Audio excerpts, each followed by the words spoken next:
vahele veel, et minu jaoks on täiesti uskumatu, kui vald paneb omalt poolt 175 000 ja null intress ja teiselt poolt tuleb samasugune summa ja 13% intress. Ja teadmata, kes selle 13-ga nõus üldse oli. Jah, ja juhatus ise otsustas selle või? Mina oleks nõus oma raha ka pööritama Hiiumaa vallaga sedasi, kui võib-olla mõni vaatajagi tunneb huvi. Jah, kui ta sellised oma raha panustaks ka teiste ettevõtetesse küllaks hästi. Mis tähendab seda, et kui nüüd osutub, et see positiivne või selline toetus osutub nõudeks, siis ta ka meie aruannet mõjutab täissummas. Ma ütlen siia lõppu ära, et iidane.ee lehel, kui kerida paar artiklit allapoole, on üks artikkel, kus pildiks on võlur kaabuga ja jänes on kaabusest välja tulemas. Et kes tahab natukene nagu vaadata numbreid, see on nüüd küll tänaseks hakkab 3 nädalat sellest artiklist saama, aga sealt saab päris hea ülevaate, minge lugege seda. Ja loomulikult nüüd vaatame korra peale, mis meil järgmised punktid on. Meil on hooldekeskus Tohvri garantiikirja andmine on punkt 11. Kas Andrus, sul oli seal üks küsimus selle kohta? Küsimus on, mul oli lihtsalt osundus, et kuna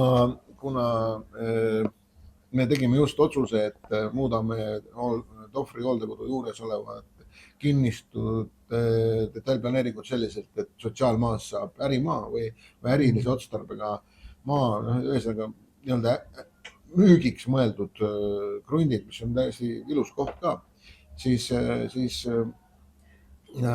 võiks olla kaalutud sellist asja, et kuna Tohvri võtab laenu ja teenendab seda laenu, et siis kui näiteks õnnestuks siis neid kinnistuid tulevikus müüa, et siis vähemalt osa nendest vahenditest läheks siis Tohvri sellise laenukoormuse hõlbustamiseks, selle hüvanguks. Ja siis muidugi tuli seal märkus, et sotsiaalmaad lähevadki või sotsiaalobjektid lähevadki sotsiaalvaldkonda, eks ole, aga trikk on nagu selles, et mina osundasin sellele, et vahepeal ju need maad muutuvad ju mitte sotsiaalmaadeks ja praeguse niisuguse kirjutamata reegli järgi siis osa vallas realiseeritud vara kasutatakse osa valla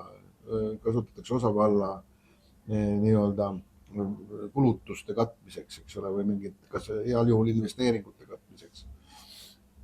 Et seal niisugune väikene nüanss jällegi on, et jälgime, mõistlik oleks sotsiaal niisuguse suunitlusega vara või endise sotsiaalsuunitusega vara müügist tekivad vahendid suunata siiski selle valdkonna edendamiseks. Mul oli seal sõnavõtu juures kuna mul täna sotsiaaldemokraadid meeldisid, siis ma toonitasin seda, et selle projektiga kaob ära 3 töökohta ja sotsiaaldemokraatidel on alati ju töökohad olnud number 1 pluss veel, et inimesed saaksid perfektselt palka. Et jah, selle peale ma natuke hämmastusin. Siis järgmisena on meil, seda ma kommenteerin hea meelega ise, Elen Islands projektis osalemine, mis läks märtsis volikogus, sai nii-öelda poolthääli piisavalt ja sellega nüüd tunnistasime ta täna kehtetuks. Garantii on, jah, et me selles osaleda ei saa, kuna saarlased loobusid ka selles osalemisest. Aga ma ütlen lihtsalt oma ühe kommentaari, kordan üle, mis ma ütlesin ka volikogus.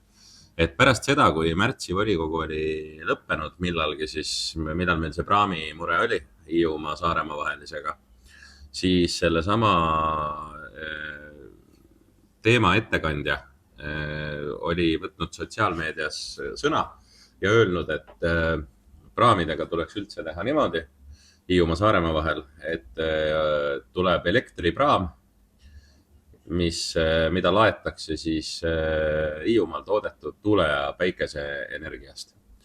et minu arust oli seal 2 rumalat ettepanekut ühes lauses ja ma ütlesingi, et mina ohkan kergendatult, et seda enam me menetlema hetkel ei pea. Minu teada see elektrikraam oli mõeldud ka siis ilma autokohtadeta, kui ma õigesti seda mäletan. No aga ideed, ega hullud ideed on alati niisugused edasiviivad, eks ole, mõtted mõnikord need realiseeru, aga meie probleem praegu on selles, et eelneva 3 aastaga on tegelikult saarte energiaagentuuri kuhjunud või kogutud siis sellist kompetentsi ja mitte ainult Hiiumaa suhtes, vaid meie nagu arhipelaagi kõikide saarte kohta. Meil need on kaardistatud, sellist kompetentsi ei ole hiidlastel eraldi ja mina esitasin küsimuse, et kes oleks siis meie nagu sideohvitser selle teadmiste pagasiga ja kuidas seda teadmisi nii-öelda tulevikus ka me saaksime ära kasutada, et ei ole päris nii, et avalikku raha kulutades on loodud siis meeskond. Muide, see raha oli circa 1,2 miljonit eurot ja siis üleöö näiteks seltskond lihtsalt läheb laiali ja me ei ole enda kompetentsi arendanud ja me ei ole ka võtnud mingisuguseid teadmisi neilt üle või kuidagi proovinud siis seda olukorda siis enda jaoks selgeks teha, et mis punktis me oleme, et me nagu astuksime praktiliselt 3 aastat tagasi sellesse seisu, kus nad tegutsesid ja see on väärtuslik info. Peaksime kindlasti midagi välja mõtlema, valitsusel võiks olla mingi idee, kuidas seda kompetentsi nüüd edaspidi ära rakendada. Saad sa Toomas selle kohta midagi öelda? Ei, ma tegin valitsusele lihtsalt ettepaneku võtta saarlastest eeskuju ja teha valitsusremont. Ja mul tuli see meelde ja väga. Järgmisena oleme me nõusoleku andmine hankelepingu sõlmimiseks ja täiendavate vahendite eraldamine palade lasteaia juurdeehitus oli siin teemaks. Absoluutselt. Meie rääkisime nagu asjast järjekordselt, aga koalitsioonist hakkas tulema hääli just, kui me saaks asjast aru. Ja selge on täiesti, et lasteaia kohti ja lasteaeda tuleb moderniseerida. Sellest saad kõik aru, aga meie osundasime või mina osundasin alguses väga praagile seletuskirja esitamisel, mis siis volikogu ajaks oli korralikult tuunitud ja see informatsioon oli ilusti saadaval ja ikkagi võiks olla need seletuskirjad koostatud selliselt, et meil oleks tervikpilt siis investeeringu suurusest, et me saaksime aimu, et milliseid kulutusi me peaksime veel lisaks tegema. Et kui räägitakse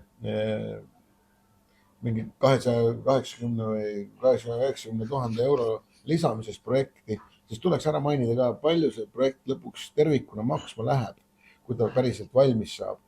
Ja palju siis, mida me sellega saavutame ja millised on võimalused siis tulevikus seda kasutada teistel eesmärkidel, kui see otsene eesmärk enam ei võimalda seda kasutamist sellisel kujul. Aga me olime selle poolt, aga see pöörati, koalitsioon üritas pöörata seda sellesse valgusesse, et ei ole nagu praaki nende dokumentide ettevalmistamisel, aga ma just osundasin sellele ka, et kui majanduskomisjoni tullakse küsima lihtsalt raha, ilma selgitamata milleks, täpsemalt missugust ruumilahendust ja millised ruutmeetrid juurde saadakse, kui suurele laste arvule see on mõeldud on ja mis on sees, kas on mööbel sees, ei ole mööbel sees mis seal veel on, eks ole, siis kui needsama koosseisu, samad inimesed koostavad riigihankeid ja kui nad koostavad selle sama ebakvaliteetselt, siis ju võib ka olla üks põhjus, miks pärast riigihanked kallinevad. Don't worry,